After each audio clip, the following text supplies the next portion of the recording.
All right, so we just talked about Obama's somewhat disappointing interview with Mark Maron. I still don't think he gets it, what's going on in this country. And now we have an interview which is even more disappointing, but that's only as it pertains to Cory Booker. In terms of Cory's interviewers, namely the I've Had It podcast queens like Jennifer Welch, they are absolute superstars. So Cory Booker goes on the I've Had It podcast, and Jennifer Welch just, I gotta be honest with you, this is a fucking masterclass, what she did here. She just lays it out perfectly. She knows exactly how to hold him accountable, exactly how to say, look, I felt betrayed, and this was a thing of beauty. So let's watch. I'm one of a handful of people that don't take corporate PAC money. I don't understand my Democratic What Party. about APAC money? You take APAC money, don't you? A minuscule percentage of my resources come from I read it's like 800,000. Yeah, but that's a lifetime number. Oh my God, that's embarrassing. I'm pure. Oh, are you? You took 800 grand from APAC and you think that's pure? Well, that's over my whole career. And? Well, what was I supposed to think? It was 800,000 last Tuesday is when they gave that? Like, what?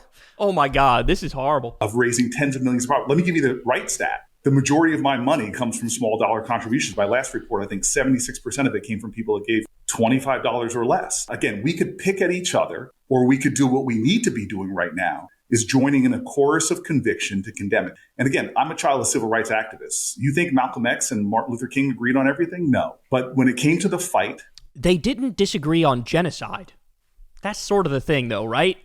They joined together and created a movement that was successful. And that's really what my focus is. And as the only person in the caucus that lives in a low-income black and brown neighborhood below the poverty line. I still remember when some progressives from the suburbs came down to protest me, and they were literally chased away by my neighbors. So you see what he's doing here? He's trying to make it a racial thing. That like, oh, if you disagree with him taking money from AIPAC and voting for weapons for genocide, that's just because you're racist. This is like exactly how you shouldn't handle these questions. That's what Cory Booker is doing here. And by the way, I read the comments on the video. I watched the full segment and I read the comments. Everybody was like, man, this is rough. This is not right. Cory really fucked up here. Because we are in an urgency. Every day I see it. We are in an urgency where real people are getting hurt. When I go up and down in New Jersey, they don't care about the fact that I took 1% of my money from some group. They care about what are you doing to restore my health care? I think the Democratic base feels like there is a disconnect. We hear you, like when you did your 25-hour speech, I was like, go, Cory. I love this. That is amazing. And then there's a photo shoot with you with Benjamin Netanyahu. And I was just like, what in the actual fuck? Like, how can he do that? It was heartbreaking. I felt betrayed. Yeah, and that hang on. And that doesn't just happen in an echo chamber. Democrats like you, where the base, we should make each other better. It's not a purity test. We want credible messengers, because when we are down the middle, beholden to corporate interests, we leave this vacuum. And that's how fascism has flourished. For myself and a lot of our listeners, when I saw the picture with Benjamin Netanyahu, I felt like it diminished your 25 hours. That's how it felt to me. What a queen! Holy shit. All right, more. Here we go. She asked him straight up, hey, is Netanyahu a war criminal? Let's watch. Do you think he's a war criminal, Benjamin Netanyahu? Do you think he's a war criminal? Again, these are questions that a lot of people think are the important litmus tests that are loaded and hot. My urgency is to be an effective leader in bringing an end to this crisis. The answer was yes. He's a fucking war. The answer is yes. Anything other than yes is a problem. And by the way, I know Jennifer, and Jennifer, when she asked that question, she was probably cautiously optimistic that he would say, yeah, I think he's a war criminal. Or at the very least, like, look, he's been charged with war crimes at the ICJ and at the ICC, and that's serious. And they'll make that decision officially, but clearly there's evidence in that direction. Some shit that's better than this. So, but she asks it, and he fucking fucks himself up over it.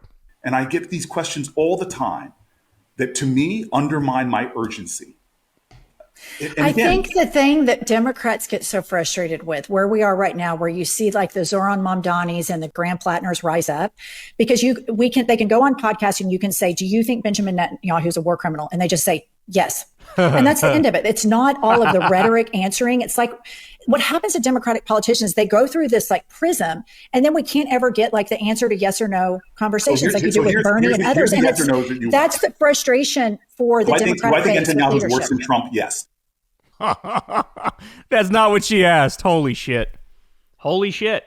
This is a masterclass from Jennifer Welch. All right, more. Now we have Jennifer Welch saying to his face, that's such bullshit. This is glorious. Feels like the Democratic opposition is just not getting it. There are votes that you've made that were heartbreaking to me, like the vote for Kushner. That really pissed me off. Oh, that's right. I forgot about that. Oh, my God. Oh, my God. Look at this diet MAGA bullshit. Any Democrat not voting no on everything is a fucking problem. Jesus Christ. Literally everybody in this regime is a criminal. And you're given the stamp of approval. Remember, it was like 99 senators voted for Marco Rubio to be Secretary of State. Like fucking 99. Really? Really? Mr. Neocon never met a war I didn't like, and every Democrat is going, oh, I guess he's better than anybody else Trump might pick. Oh, shut the fuck up. Show some balls. Vote no. Yeah, but the next one might be worse. Vote no on them too. Like, you don't have to fucking play this game. You don't have to play this game. You can say, I'm going to vote no to everything. I'm going to vote no to everything. I know, as a matter of fact, because of who you are and what you represent, you're not going to pick anybody who's reasonable ever. So if you're going to pick people who are wildly unreasonable and warmongers and crazy and insane and criminals for all these positions, I'm going to vote no. And then I'll brag about it. And I'll say, of course I voted no. Look at these psychopaths. What is it about Democrats? Oh, I guess the system has to function, so let's say yes to this person who should be in prison. Like, what the fuck? This administration, it's not, are they fascist? They are fascist. It's not, we're on the precipice of fascism. Texas is sending troops to Illinois. I feel like the opposition needs to be fuck no across the board. We're not giving you a centimeter. And I think there's been a lot of capitulation, Neville Chamberlain type appeasement from Democratic leadership. And you're one of them that's kind of been disappointing to me because we...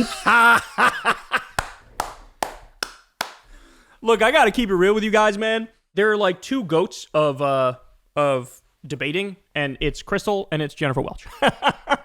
There's something about, I don't know, there's something about that feminine energy where like they're just a little more comfortable being like, you're a disappointment. Whereas, I don't know, with the guys, it seems they're more like, I'll try to be nice if you want to be nice. But they're just like, you really let me down. The subtext is like, you're a fucking piece of shit and you need to get it together. You understand that? Podcasted before. They're serious about Project 2025. They're going to do all this shit. What do you have to say about the capitulation that you participated in and where the Democratic Party... This is so brutal. Look at his face. He knows he's getting beat up. He's like, oh shit, body blow. Oh my God, you hit me with a haymaker in the jaw. I'm bleeding. Oh my God, I'm bleeding. Somebody help me. Well, first of all, I would say very pointedly that one of the things I dislike about the Democratic Party is that we do a circular firing squad all the time. Oh my God. Are you fucking kidding me? So, in other words, if I support genocide, you need to accept it.